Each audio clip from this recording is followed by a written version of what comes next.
When it comes to Australian venomous snakes, there wouldn't be many more species more infamous than the brown snakes. But a lot of Australians don't even realise that there's actually 9 species of brown snake around the country. We've got the eastern brown up the east coast of Australia, the northern brown, the western brown, a bunch of smaller ones. But this one is the one we're going to talk about today. The brown snake of the southwest, the dugite. So unlike a lot of snakes in Australia, whose names were plucked out of the air by European colonists, the dugite's name actually originates from one of the indigenous languages in the area where these guys are most commonly found, that being Southwest Australia. So this species, the dugite's found in the bottom corner of Western Australia, being one of the most commonly encountered snakes found around Perth. It's also found eastwards onto sort of the western part of the Nullarbor Plain. Now, while obviously they're found on the opposite side of the country to their more famous cousin, the eastern brown snake, these two species do share an awful lot in common. The main thing being that these guys are real generalists, both in terms of the food that they eat and the habitats that they live in. As far as diet goes, these guys eat largely things like reptiles and rodents. There's some sort of thought that, prior to Europeans arriving in Australia and bringing the house mouse, that these guys were largely living off things like lizards, other reptiles.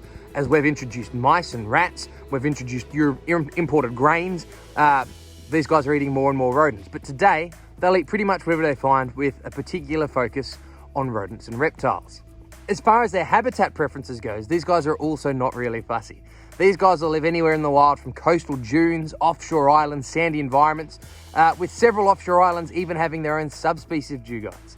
They're also extensively found through eucalyptus woodlands, but today these guys are happy to take advantage of modified habitats.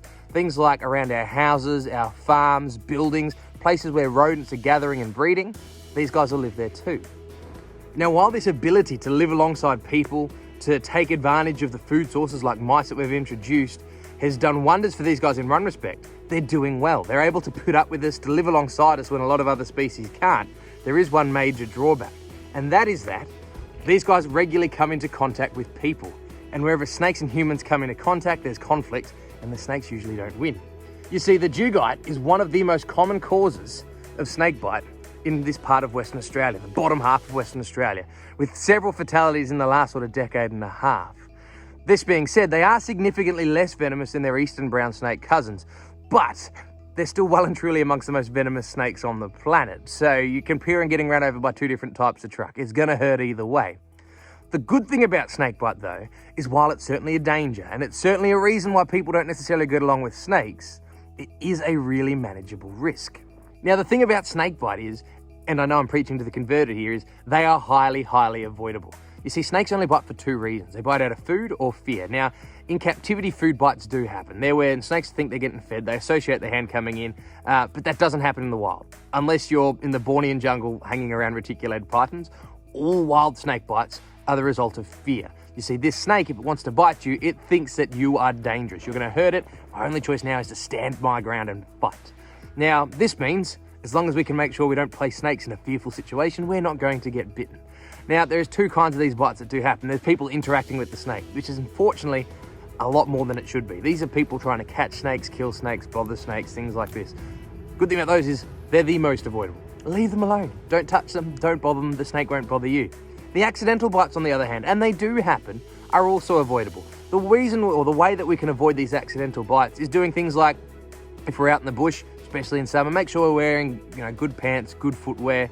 Around the house, not having things that are going to attract snakes in. Things like chicken coops, which attract mice, don't put those in the same part of the yard where your kids are playing. Keep your grass short, avoid attracting the snakes in. Snakes will only come in if the things that they need, food, water and shelter, are there. Take those things away, snakes are going to move on, annoy the neighbours, something like that. Now, if you are bitten, we're also lucky that here in Australia, even though we've got the most venomous snakes on the planet hands down, we've got very simple snake first aid.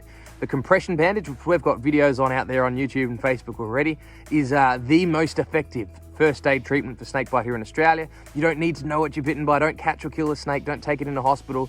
Go to hospital with your bandage on and everything will be okay. With all this being in mind, this is a fantastic thing because while human-snake conflict is an issue, particularly around the world, here in Australia, we have it pretty good. We have very few bites, very few deaths compared to other countries, despite living with the most venomous snakes on the planet. And it's a good thing that we can live with these guys because this species, just like all snakes, is an integral part of the ecology where they live. So a really cool animal. As you can see, she just wants to do her thing. She's not going to come out and try and get me just for the sake of getting me. If I leave her alone, I respect her, she's going to respect me, we're all going to be happy, we can share this country together. Now, as always, guys, I hope you've enjoyed this video. The video is brought to you by our wonderful supporters on patreon.com. Their contributions go towards helping us visit new facilities, film animals that I can't keep here at home. So if you want to support us, check us out on patreon.com. Other than that, guys, subscribe to the YouTube channel, check us out on Facebook, check on back next time. There's lots more wildlife content coming. But between now and then, be nice to snakes, have a good one, take care.